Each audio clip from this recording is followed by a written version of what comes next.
Hello friends, welcome to Mala's Tamil kitchen. இந்த வீடியோவில் ஈஸியாக செய்யக்கூடிய ஒரு நான்வெஜ் லஞ்ச் காம்போ செஞ்சு காட்ட போகிறேன்.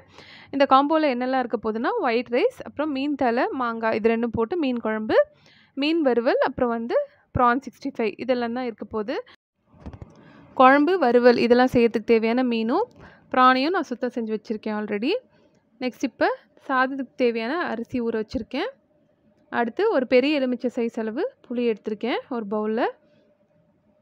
இது மீன் குழம்பு, அப்புறம் மீன் வறுவல் இது ரெண்டுத்துக்கும் தேவையான புளி இதுலேருந்து நம்ம எடுக்க போகிறோம். இப்போ இதையும் ஊற வச்சுக்கலாம். அடுத்து சின்ன வெங்காயம், ஒரு 10 சின்ன வெங்காயத்தை தண்ணியில் சேர்த்து ஊற வச்சுக்கலாம். ஈஸியாக உரிச்சிடலாம் நம்ம தண்ணியில் ஊற வச்சு உரிக்கும்போது. அதனால் இதையும் ஊற வச்சுருக்கேன். நெக்ஸ்ட் இப்போ புளியை கரைச்சி எடுத்து வச்சுருக்கேன். ஊறின புளியை ஃபஸ்ட்டு கரைச்ச புளியிலேருந்து ஒரு சின்ன கிண்ணத்தில் கொஞ்சம் புளியை எடுத்து வச்சுருக்கேன். இந்த பெரிய கிண்ணத்தில் வச்சுருக்க புளி மீன் குழம்புக்கு யூஸ் பண்ணிக்க போகிறேன். இது ஃபஸ்ட்டு கரைச்ச புளி கொஞ்சம் இருக்கும், அதுக்கப்புறம் ரெண்டாவது கரைச்ச புளியும் இருக்கும். இந்த சின்ன கிண்ணத்தில் இருக்கிறது ஃபஸ்ட்டு கரைச்ச புளி. இது மீன் வறுவலுக்கு நம்ம மேரினேஷனுக்காக யூஸ் பண்ண போகிறோம். இப்போ நம்ம எடுத்து வச்சுருக்க சின்ன வெங்காயத்தை மிக்ஸி ஜாரில் உரித்து சேர்த்தாச்சு. அடுத்து இதில் 2 டேபிள் ஸ்பூன் அளவு துருவின தேங்காய் சேர்த்துக்கலாம். சேர்த்துட்டு இதை ஒரு ஃபைன் பேஸ்ட்டாக அரைச்சி எடுத்துக்கணும்னு கொஞ்சம் கொஞ்சமாக தண்ணி விட்டு. இந்த தேங்காய் பேஸ்ட்டும் நம்ம மீன் குழம்பு, மீன் வறுவல் இது ரெண்டுத்துக்குமே யூஸ் பண்ணிக்க போகிறோம். நல்லா இந்த மாதிரி மொழுன்னு அரைச்சிருக்கணும். நான் இன்றைக்கி எடுத்திருக்க மீன் பார்த்திங்கன்னா 1 கிலோ அளவு நவர மீன் சொல்லுவாங்க, அதை எடுத்திருக்கேன். இதோட தலையை மட்டும்தான் குழம்புக்கு யூஸ் பண்ணிக்கிறோம். மற்ற பகுதியெல்லாம் மீன் ஃப்ரைக்காக மேரினேட் பண்ண போகிறோம். ஃபஸ்ட் இப்போ மீன் மேரினேஷன் பார்த்துடலாம். இதுக்காக நம்ம அரைச்சி வச்சுருக்க தேங்காய் பேஸ்ட் 2 டேபிள் ஸ்பூன் எடுத்துக்கணும்.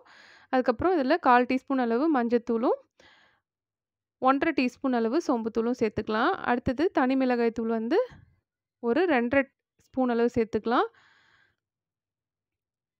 3/4 கிலோ அளவு மீன் இருக்கும் வறுவலுக்கு, அதனால் நான் இந்த அளவு எடுத்துக்கிறேன். அடுத்து தேவையான அளவு உப்பு சேர்த்துக்கலாம்.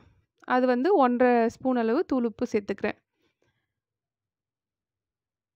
அடுத்ததாக நம்ம இதில் ஃபஸ்ட்டு கரைச்ச புளி தண்ணி அதை சேர்த்துக்கலாம். நான் பழைய புளி யூஸ் பண்ணியிருக்கிறதுனால நல்லா டார்க்காக இருக்கும். நீங்கள் புது புளி யூஸ் பண்ணிங்கன்னா கொஞ்சம் லைட்டாக இருக்கும் கலரு. இப்போ இது எல்லாத்தையும் நல்லா மிக்ஸ் பண்ணிக்கலாம்.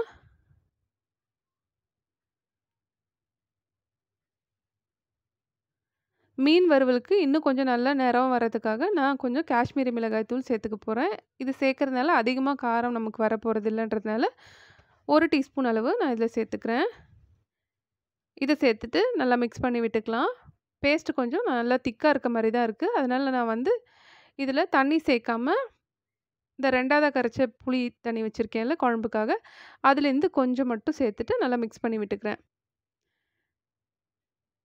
இப்போ நம்ம க்ளீன் பண்ணி வச்சுருக்க மீனை இது சேர்த்து மேரினேட் பண்ணிக்கலாம். அதில்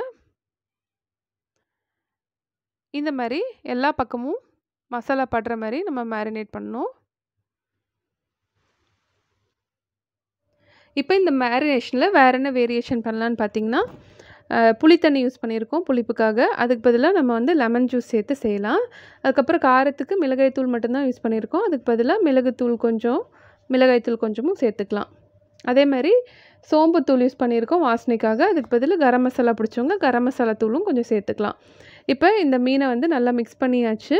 இதை மூடி வச்சு ஃப்ரீசரில் 1 hour நல்லா வச்சிடலாம். அடுத்து சாதத்துக்கு வேண்டிய தண்ணியை கொதிக்க விட்டுடலாம்.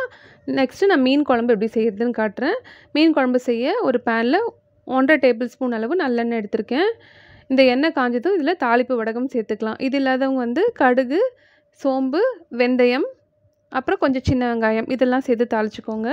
அடுத்தது நான் இதில் கருவேப்பிலை சேர்த்துக்கிறேன். ஒரு 4 கொத்தளவு கருவேப்பிலை சேர்த்துக்கிறேன். நெக்ஸ்ட் இப்போ அரைச்சி வச்சுருக்க இந்த தேங்காய் பேஸ்ட், மீன் ஃப்ரைக்கு மேரினேஷன் பண்ணதுக்கு மிச்சம் இருக்கிற அந்த தேங்காய் பேஸ்ட் அதை சேர்த்துக்கிறேன். சேர்த்துட்டு இந்த எண்ணெயிலே லேசாக வதக்கிக்கலாம். அடுத்து ஒரே ஒரு தக்காளி பழம் மட்டும் சேர்த்துட்டு நல்லா வதக்கிக்கலாம். இந்த தக்காளி பழம் சீக்கிரம் வதங்கிறதுக்காக இப்போ இதில் கொஞ்சமாக உப்பு சேர்த்துக்கலாம். கல்லுப்பு தான் நான் யூஸ் பண்ணுவேன் எப்பயுமே மீன் குழம்பு, எந்த குழம்பு செய்கிறதா இருந்தாலையும் அதுதான் நல்லது. நெக்ஸ்ட் இப்போ இந்த தக்காளி நல்லா வதங்கினதும் இதில் 1/4 டீஸ்பூன் அளவு மஞ்சத்தூளும் 1.5 டீஸ்பூன் அளவு தனி மிளகாய் தூளும் சேர்த்துக்கலாம். அடுத்து 2 டீஸ்பூன் அளவு தனியாத்தூள் சேர்த்துக்கலாம். சேர்த்துட்டு இதை லேசாக வதக்கி விட்டு நம்ம குழம்புக்காக கரைச்சி வச்சுருக்க புளி தண்ணி சேர்த்துக்க போகிறோம். அதுக்குள்ளே குழம்புக்கு இன்னும் கொஞ்சம் உப்பு தேவைப்படுது, அதையும் சேர்த்துக்கலாம்.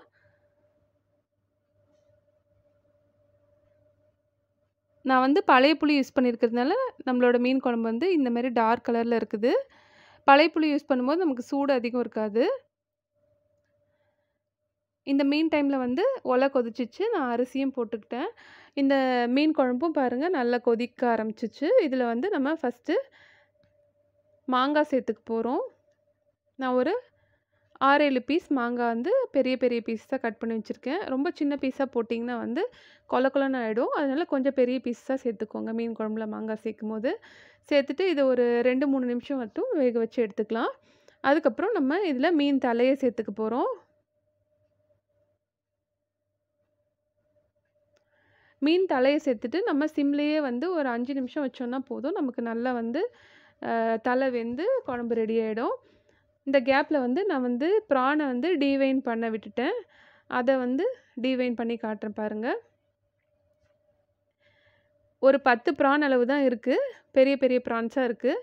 அதில் வந்து நரம்பு வந்து சாதாரண ப்ரானில் இருக்கிற மாதிரி இல்லை. ஒரு சில ப்ரானில் வந்து நரம்பு வந்து ஒரு கயிறு மாதிரி இருந்துச்சு. அது ரெகுலராக இருக்க ப்ரானில் இருக்க மாதிரி இருக்குது. இதில் பாருங்கள் இந்த மாதிரி இருக்குது கருப்பாக. இது கொஞ்சம் வித்தியாசமாக இருந்துச்சு. நானே இந்த டைம் தான் இந்த மாதிரி ஒரு ப்ரான் வாங்கி சமைக்கிறேன். ஆனால் டேஸ்ட் வந்து ரொம்ப நல்லா இருந்துச்சு. இப்போ குழம்பு நல்லா கொதிச்சிச்சு.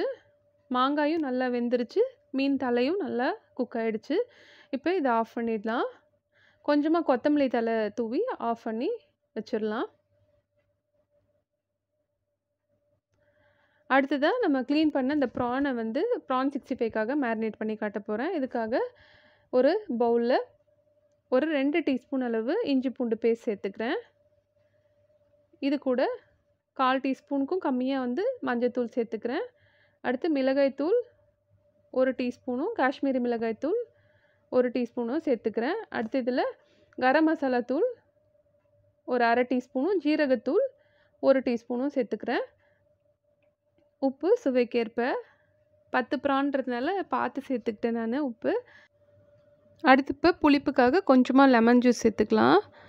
கொஞ்சமாக தான் சேர்த்துக்கிறேன். இப்போ இதில் 1 டீஸ்பூன் அளவு கார்ன்ஃப்ளவர் மாவு சேர்த்துக்கிறேன். சேர்த்துட்டு இதெல்லாம் நல்லா மிக்ஸ் பண்ணிக்கலாம். நல்லா பேஸ்ட்டாக வர்றதுக்காக கொஞ்சமாக தண்ணியும் சேர்த்துக்கிறேன். சேர்த்துட்டு இந்த ப்ரானை இதில் மேரினேட் பண்ணி வச்சிடலாம். நல்லா இது கோட் ஆன அப்புறம் கடைசியாக கொஞ்சம் அரிசி மாவு சேர்த்துக்கலாம். அதுவும் 1 டீஸ்பூன் அளவு சேர்த்துக்கிறேன். நல்லா கிறிஸ்பியாக வரும் ப்ரான் 65, அதுக்காக அரிசி மாவு சேர்த்துக்கிறேன். இதையும் நல்லா மிக்ஸ் பண்ணிவிட்டு ஃப்ரிட்ஜில் வச்சிடலாம். ஒரு 1/2 அன் ஹவர் மேரினேட் ஆனால் போதும். இது குழம்பெல்லாம் நான் செஞ்சு முடிக்கிறதுக்குள்ளே மீனும் ப்ரானும் வந்து நல்லா மேரினேட் ஆகி இருக்குது. இப்போ மீனை ஃபஸ்ட்டு ஃப்ரை பண்ணிக்கலாம். ஒரு பேனில் ஒரு 3 டேபிள் ஸ்பூன் அளவு எண்ணெய் எடுத்திருக்கேன். அதில் நம்ம மீன் சேர்த்துட்டு இதை ஃப்ரை பண்ணி எடுக்க வேண்டியது தான். பேன் ஃப்ரை தான், நான் டீப் ஃப்ரை எப்பயுமே பண்ண மாட்டேன். அதேமாரி ஃப்ரை பண்ணுறதுக்கு, மீன் ஃப்ரை பண்ணுறதுக்கு கோகோனட் ஆயில் யூஸ் பண்ணி பாருங்கள், ரொம்ப டேஸ்ட்டாக இருக்கும். அடுத்து இந்த பேனில் வந்து நான் சன்ஃப்ளவர் ஆயில் தான் எடுத்திருக்கேன். அது நல்லா சூடானதும் ப்ரான்ஸை சேர்த்து அதையும் ஃப்ரை பண்ணிக்கலாம். மீனை வந்து நம்ம எல்லா பக்கமும் திருப்பி போட்டு ஃப்ரை பண்ணணும். பேனில் பண்ணும்போது நான் அடிக்கடி திருப்பி விட்டுட்ருக்கேன். ப்ரானை வந்து நம்ம இந்த மாதிரி ஒரு சைடு மட்டும் திருப்பி போட்டுக்கலாம், ஏன்னா இது டீப் ஃப்ரைன்றதுனால.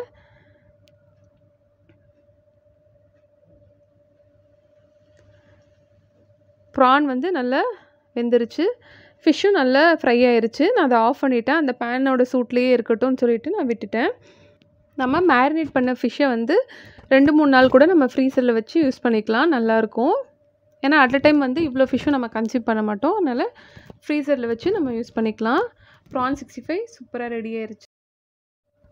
இப்போ நான் செஞ்ச இந்த லஞ்சை ஹஸ்பண்ட்காக பேக் பண்ணியிருக்கேன். இதில் வடித்த சாதம், மீன் தலை, அப்புறம் மாங்காய், இது 2 போட்டு குழம்பு, ப்ரான் 65, மீன் வறுவல், கூடவே ஃப்ரெஷ்ஷான மாம்பழம் கட் பண்ணி வச்சுருக்கேன். இந்த லஞ்ச் காம்போ ரெசிபியை நீங்களும் ஒரு நாள் ட்ரை பண்ணி பாருங்கள். ரொம்ப சூப்பராக டேஸ்டியாக இருக்கும். வேறு ஒரு யூஸ்ஃபுல் அண்ட் இன்ட்ரெஸ்டிங்கான வீடியோவில் உங்களை சந்திக்கிறேன். தேங்க்யூ.